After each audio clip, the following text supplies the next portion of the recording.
আসসালামু আলাইকুম রহমতুল্লাহি ওবরকাতুহু। সম্মানিত দর্শক, বাংলাদেশের রাজনীতি থেকে কোনো অবস্থাতেই শেখ হাসিনাকে মাইনাস করা যাচ্ছে না। ঘুরে ফিরে তার কথাই আসছে। তিনি যা কিছু করছেন, করার চেষ্টা করছেন বা তাকে কেন্দ্র করে যখন কোনো কথা বলছেন অন্য কেউ, অমনি সেটা ভাইরাল হয়ে যাচ্ছে। এজন্য আমরা সবাই পক্ষে কিংবা বিপক্ষে, ইচ্ছা করে হোক অনিচ্ছা করে হোক, জেনে হোক কিংবা না জেনে হোক, নিজেদের অস্তিত্ব টিকিয়ে রাখার জন্য বারবার শেখ হাসিনাকে সামনে নিয়ে এসেছি বা আসছি। সবাই শেখ হাসিনার কথা শুনতে চায়। শেখ হাসিনা জুলাই জাদুঘরে, সেখানে লাল টেলিফোন তুলে সাধারণ জনতা তাদেরকে শিখিয়ে দেওয়া হচ্ছে শেখ হাসিনার সঙ্গে কথা বলো। তো তারা কথা বলছে, আপা কেমন আছেন, ডিসেম্বরে আসবেন নাকি, শরীর স্বাস্থ্য কেমন, আমাদেরকে ছেড়ে চলে গেলেন কেন। মানে এই সকল কথাবার্তা যে স্ক্রিপ্ট লিখিত এবং শেখানো, এটা একটা তেলাপোকাও বুঝতে পারে। কিন্তু টিকিট কেটে, ৫০ টাকার টিকিট কেটে লোকজন সেখানে যাচ্ছেন এবং এই ধরনের কথাবার্তা বলে মূলত শেখ হাসিনাকে লাইমলাইটে আনা হচ্ছে। যারা করছেন তারা হয়তো মনে করছেন এই কাজ করলে শেখ হাসিনার খুব অপমান হবে, মানুষজন বাহাবা দেবে, কিন্তু আলটিমেটলি এ সকল কথাবার্তায় ঘুরে ফিরে শুধু শেখ হাসিনা প্রসঙ্গ আসছে এবং তার গুরুত্ব বাড়িয়ে দিচ্ছে। তদ্রূপ এই যে সাম্প্রতিক সময়ে শেখ হাসিনা যে সংবাদ সম্মেলনটি করলেন, এই সংবাদ সম্মেলন নিয়ে পুরো ১ সপ্তাহেরও বেশি সময় ধরে করার আগে, মানে সংবাদ সম্মেলন করার আগে পুরো ১ সপ্তাহ জুড়ে শুধুমাত্র বিতর্ক। তিনি কি জীবিত না মৃত? তিনি কি শুধু অডিও বার্তা দেবেন নাকি ভিডিও বার্তা দিবেন? তারপর কেন এই সময় এই কাজটি তার করা দরকার? কি তিনি বলতে চান? তারপর বিদেশে বসে কেন এই সমস্ত জিনিসপত্র করছেন? এরকম হাজারো প্রশ্ন আওয়ামী লীগের, বিএনপির, জামাতের, সাধারণ মানুষের মধ্যে ঘুরপাক খাচ্ছিল। এবং সেই সংবাদ সম্মেলনের একদম আগে বা ১ দিন ২ দিন আগে মোটামুটি প্রচার হয়ে গেল যে তিনি আগের মতোই আগে রেকর্ড করা তার যে বক্তব্য, সে বক্তব্য তিনি দেবেন। কিন্তু বাস্তবে দেখা গেল যে তার এই সংবাদ সম্মেলনটি ছিল একটি মাল্টি ডাইমেনশনাল, যা অতীতে কখনো তিনি করেননি। তার একটি ভাষণ ছিল, সম্ভবত সেটি রেকর্ডেডও হতে পারে, সরাসরি হতে পারে, কিংবা ধরুন সেটি লিখিত হতে পারে। তার একটা ভাষণ ছিল। এই ভাষণটা তিনি ইচ্ছা করে দিয়েছেন যেন লোকজন বিতর্ক করার সুযোগ পায় এবং লোকজন প্রথমে মনে করে যে তিনি এটা রেকর্ডের ভাষণ দিয়েছেন। কিন্তু যখন তাকে সরাসরি প্রশ্ন করা হলো, কিছু প্রশ্নের উত্তর তিনি নিজে না দিয়ে খুব কৌশল করে বললেন যে এই বিষয়টি আমার ছেলে বলবে। আবার কিছু প্রশ্নের উত্তর তিনি নিজে দিলেন। তার বক্তব্য দিতে গিয়ে তিনি হেসেছেন রীতিমতো। অন্য সময়ের মতো তিনি কাঁদেননি। তার আচার আচরণ, চালচলন, কথাবার্তায় দৃঢ়তা ছিল এবং পুরো ভাষণটির মধ্যে এবং তার বক্তব্যের মধ্যে এটি যে কোনো এআই নির্মিত নয়। তিনি যে সরাসরি কথা বলছেন, এটি প্রমাণ করার একটা সর্বোচ্চ চেষ্টা তার ছিল। আপনারা জানেনই যে এখন আমি একটু ধীরে, ধীরে কথা বলছি, কিন্তু খুব ফ্লুয়েন্টলি যখন আমাকে কেউ প্রশ্ন করে, আমি যেমন এখন একা, একা কথা বলছি ধীরে, সুস্থে, আস্তে, আস্তে। এই ভার্সনটি আসলে যেকোনো মানুষ নকল করতে পারবে এআই দিয়ে। কিন্তু টেলিভিশনে যখন আমি বক্তব্য দেই বা আমাকে যখন কোনো প্রশ্ন করে কেউ, অথবা ওটার কাউন্টারে আমি যে তাৎক্ষণিক জবাব দেই, এটি কোনো অবস্থাতেই এআই দ্বারা সম্ভব নয়।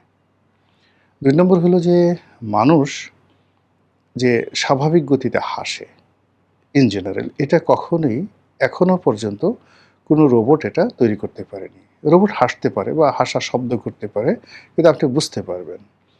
তো সেই ক্ষেত্রে যেটি হচ্ছে, শেখ হাসিনা জানতেন যে তাকে নিয়ে কী ধরনের বিতর্ক হবে, লোকজন কী ধরনের কথাবার্তা বলবে, ফলে সেই কথার একটি বৈজ্ঞানিক, একটি জিওমেট্রিক মানে জ্যামিতিক এবং একটি ম্যাথমেটিক্যাল অর্থাৎ গাণিতিক তিনি ব্যাখ্যা দাঁড় করানোর জন্য তার সেই পুরো সংবাদ সম্মেলনটিকে তিনি একটি ভার্সেটাইল সংবাদ সম্মেলন করেছেন।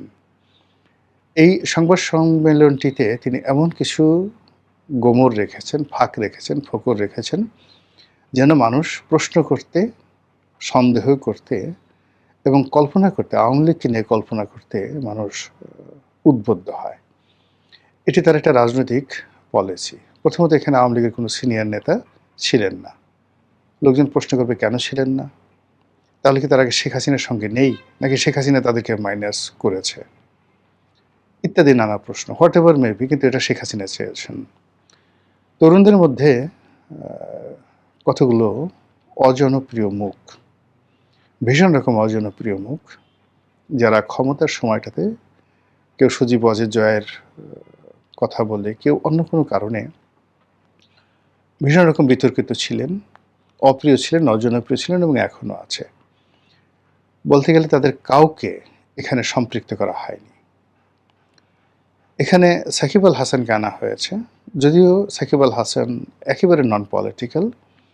বাংলাদেশে তার গুরুত্ব অ্যাজ এ পলিটিশিয়ান নেই বললেই চলে, এবং তার কথাবার্তা, আচার আচরণ অনেকটা শিশু সুলভ। কিন্তু বিশ্ব ক্রিকেটের অঙ্গনে তার যে অবদান এবং তার যে ভূমিকা, এখানে এই পর্যায়ের অলরাউন্ডার মানে ক্রীড়া জগতে, মানে স্পোর্টস ওয়ার্ল্ডে সাকিব আল হাসানের মতো এই মুহূর্তে দ্বিতীয় কোনো স্টার নেই। তো কাজেই তার সেই যে স্টারশিপটি, এটি শেখ হাসিনা ব্যবহার করতে চেয়েছেন এবং সফলভাবে ব্যবহার করেছেন। এবং সাকিব আল হাসানকে ব্যবহার করার পর কী ধরনের প্রতিক্রিয়া হতে পারে বা হবে, এটার জন্য তিনি মানসিকভাবে প্রস্তুত ছিলেন এবং সেই ঘটনাগুলো ঘটেছে। তরুণদের মধ্যে তিনি মেয়র মহিউদ্দিন সাহেবের ছেলে মহিবুল হাসান চৌধুরী, সাবেক শিক্ষামন্ত্রী, তাকে লাইমলাইটে নিয়ে এসেছেন। এর মাধ্যমে তিনি আসলে সামনের একটা ভিশন, যে তিনি কী ধরনের তরুণদেরকে সামনে টানতে চাচ্ছেন, রাজনীতিতে সম্পৃক্ত করতে চাচ্ছেন, তার একটা পোর্ট্রেট তিনি মহিবুল হাসান চৌধুরীর মাধ্যমে জাতির সামনে তুলে ধরেছেন। অন্যদিকে জয়কে তিনি যে রাজনীতিতে আনতে চান এবং জয়ও রাজনীতিতে আসতে চান, এবার এই বক্তব্যের মাধ্যমে সেটা মনে হলো। জয় সবসময় অনেকটা বহেমিয়ান টাইপের, মানে টাকা পয়সা, অনেকে যে যাই বলুক তার বিরুদ্ধে বদনাম, কিন্তু বেসিক্যালি ব্যবসা বাণিজ্য করা, টাকা সঞ্চয় করা, তারপরে শেষে খুব ভোগ বিলাসে সেই টাকা পয়সা খরচ করা, এই জিনিসগুলো আমরা সাধারণত দেখিনি তাকে। কিংবা তার বিবাহ বিচ্ছেদ ঘটেছে, হয়তো একাধিক প্রেমের ঘটনা ঘটেছে, এটা স্বাভাবিক হিউম্যান বডি মাইন্ড অনুযায়ী যা হওয়ার তাই। কিন্তু নারী নিয়ে, যৌনতা নিয়ে যে বিকৃত রুচি, অন্যের বউয়ের সঙ্গে রাত কাটানো, বন্ধুবান্ধবের স্ত্রীদেরকে নিজের বিছানায় নিয়ে নেওয়া, হলিউড বলিউডের বিভিন্ন নায়িকাদেরকে শয্যাসঙ্গী করা, টাকার বিনিময়ে তাদেরকে ভোগ করা, হানি ট্র্যাপ বলতে যেটি বোঝায়, এই বিষয়গুলো আসলে জয়ের বিরুদ্ধে কখনো ওঠেনি। বাংলাদেশের একটা নায়িকাকে কেন্দ্র করে পুতুলের হাজব্যান্ডকে নিয়ে নানা রকম বদনাম, মাশরুরকে নিয়ে আর বাংলাদেশের একজন কথিত সুন্দরী নায়িকাকে নিয়ে নানা রকম স্ক্যান্ডাল রয়েছে। তো এই স্ক্যান্ডালটি জয় সম্পর্কিত হতে পারত, তাকে নিয়েও তো বলা হতে পারতো যে সে প্রিয়াঙ্কা চোপড়ার সাথে এই কাজ করেছে, তারপর সেই রশ্মিকা মান্দানার সাথে এই কাজ করেছে, এগুলো তো বলতে পারতো, কিন্তু এই জিনিসগুলো আসলে আসেনি। সে তার মতো আছে, তার মতো চলছে এবং সে রাজনীতি নিয়ে কখনোই আগ্রহ দেখায়নি। কিন্তু এবারের এই সম্মেলনটির মাধ্যমে মোটামুটি যেভাবে তাকে উপস্থাপন করা হয়েছে, ইট মিনস সজীব ওয়াজেদ জয় রাজনীতিতে আসছেন এবং ওয়াজেদ মানে সজীব ওয়াজেদ জয় তিনি নিজেও আসতে চাচ্ছেন। এই হলো মোটামুটি ফ্যাক্ট। এখন এই ফ্যাক্ট নিয়ে বাংলাদেশে ভীষণ রকম আলোচনা হচ্ছে। প্রথম আলোচনাটা হলো যে এই অনুষ্ঠানটি সাজানো, যাদেরকে